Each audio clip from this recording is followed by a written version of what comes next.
Traders, welcome in. This is an exciting video. Market is at new highs. New intraday high was hit today.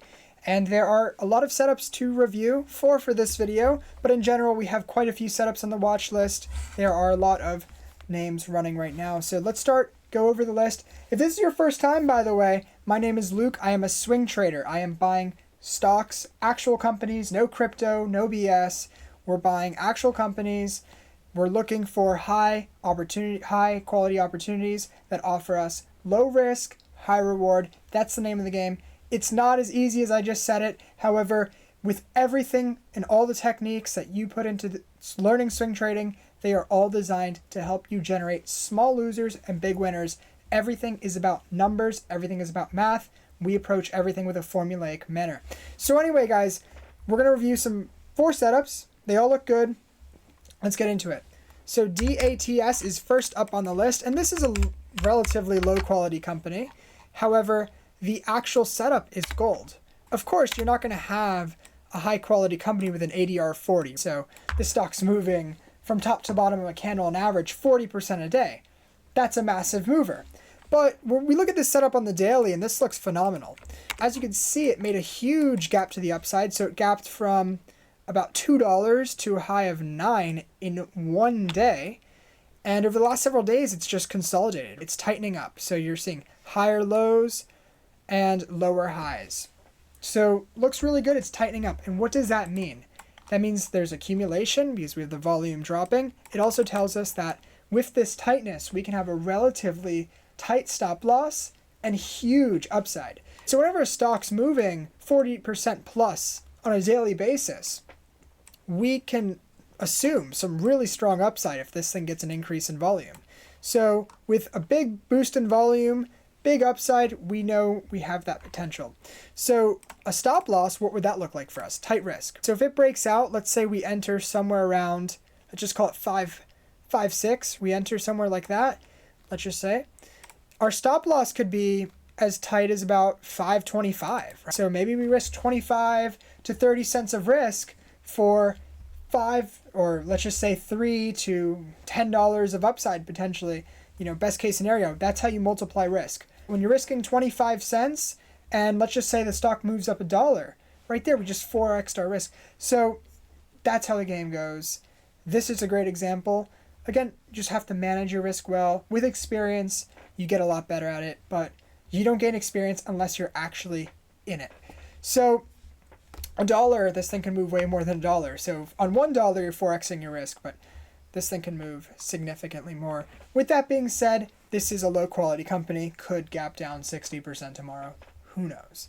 But we're not going to enter if it does that. We enter when we have a breakout to our key level or past our key level with some strong volume. That is typically when we're going to trigger.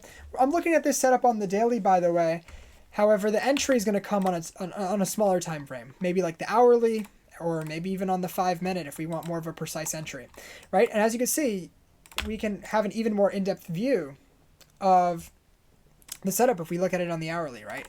So we have a much better understanding of where the key levels lie. So you look at this and then you game plan for the day, right? So maybe the breakout for us, 5.5. That looks good. Stop loss, $5, whatever, 50 cents. If you don't want to get stopped out as easily, that's a personal preference thing. So, and another thing is you just have to kind of see what it's doing on the day. Let's go to the next one, MFH. This one is really nice, Mercury FinTech Holdings. And guys, I recorded this video about 15 minutes ago and I did not have any audio, so I'm redoing it. That's why all those lines or all those scribble scrabble drawings were there. So let's just redraw what I'm looking at. Obviously this is key level resistance here at about 7.7, and then we're looking specifically right here. But let's break down the overall move first. So this stock in early November went from about $1.25, $1.28 to a high of about $8, and since it's given us really strong consolidation. So it's been really resilient, it's consolidated well. However, right now, obviously we're looking at the breakout of that structure, but what really has me interested is this development right here. This is really strong because we're basically consolidating and setting up for a big move. It's like the stock's loading up the spring within a consolidation, which is beautiful. So we're seeing some higher lows, lower highs. It's like flagging up, right? Typical flag setup that we look for within a larger consolidation. So this looks really nice, and this is what I would kind of call a launch pad. It's getting ready to make an explosive move potentially. So as you can see, the volume is really low relative to what it was doing recently. If the volume can get if we can get a big push in volume and a breakout of this like $8 around here, that would be a really nice entry opportunity. And the upside is really good, and our risk is tight, meaning our stop loss is going to be relatively close to our entry, which means we have really good risk reward, which means the trade is worth it. Look at trading like a game of statistics. It's not about, each trade has its own metrics. However, in general, it's okay to lose because our losers are very small, our winners are very big.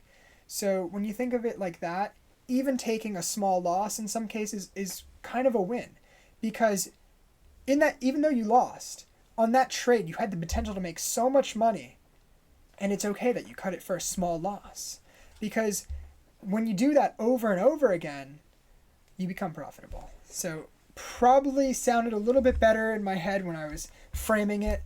However, the point is clear. The point is simple. Big wins, small losers. Doing that is a little harder, it's easier said than done. However, with everything we do, all the components to the strategy are basically designed to help us do that, to help us actually have big winners, small losers. Okay, DXYZ is next. So this is a SpaceX proxy, DXYZ. So SpaceX obviously tied to Elon Musk, who's in the White House practically right now. So I traded this one, I entered this about, I believe I think it was a little lower. I think I entered around here actually. 36-ish I think was my entry, and then I sold between these 2 days between 65 and 70. So that was really nice, and there wasn't really much more upside beyond that, so that was a good call. From there it pretty much wedged down, so it was a controlled sell, right? So a little bit of a channel popped out of that wedge yesterday. I didn't get in, even though the volume was pretty good. I didn't get in because I was looking at the hourly, and I was waiting for a breakout of this hourly structure here. And it never happened yesterday, so I was like, okay, well, I'll see what it does today. And today it just gapped up. The volume was good, but it gapped up, and I just really, I was waiting a little bit, and I saw it was consolidating again, so I'm like, okay, well, I'll just look for a breakout of this structure. Maybe tomorrow it doesn't gap up, it just breaks off the open with some nice volume. That would be nice. I would like to see that. And obviously you can see DXYZ we zoom out to the daily again, you can see, like, look, this thing has tons of momentum. When the volume is high and the buying is strong, this thing can make a run to $100, especially given the circumstances around space stocks at the moment and Elon Musk's positioning. He's going to get favorable contracts, etc., most likely. Last one, Bitcoin. So obviously there's many ways to trade Bitcoin. You have Mara, you have MicroStrategy, you have leveraged Bitcoin ETFs now. They all have pretty good setups at the moment. Bitcoin, the daily, it's not like a textbook setup by any means, but we zoom out to the weekly and we could see what I'm looking at. So obviously since 2023, Bitcoin has performed extremely well. So you had this big run from September 23 to March of 24. So 2 good quarters there. Consolidation, breakout again. The last quarter, we had some great action on Bitcoin, obviously, and now it's consolidating again. So I'm looking to see if it's going to break out of this little base. Once it does that, it could make another big run. So this might consolidate for a while, or it might break out sooner than later. There's more hype circulating Bitcoin than there was previously during this period of time, and as a result, maybe it won't consolidate as much. We'll have to see, but nonetheless, we have good setups in Mara and some other Bitcoin names, so we're getting some confluence between Bitcoin and coin-related names, so therefore I feel like we could get a breakout sooner than later. We'll have to see, but it's something I want to keep my eyes on. Okay guys, thank you so much for watching. In the description, my X, you can look at a bunch of setups I post there. Discord is free, guys. Go check it out. It's an amazing community of swing traders, and I have tons of educational material that I have built and curated for you guys. So hopefully you go check that out. Like, subscribe. Thank you guys for watching.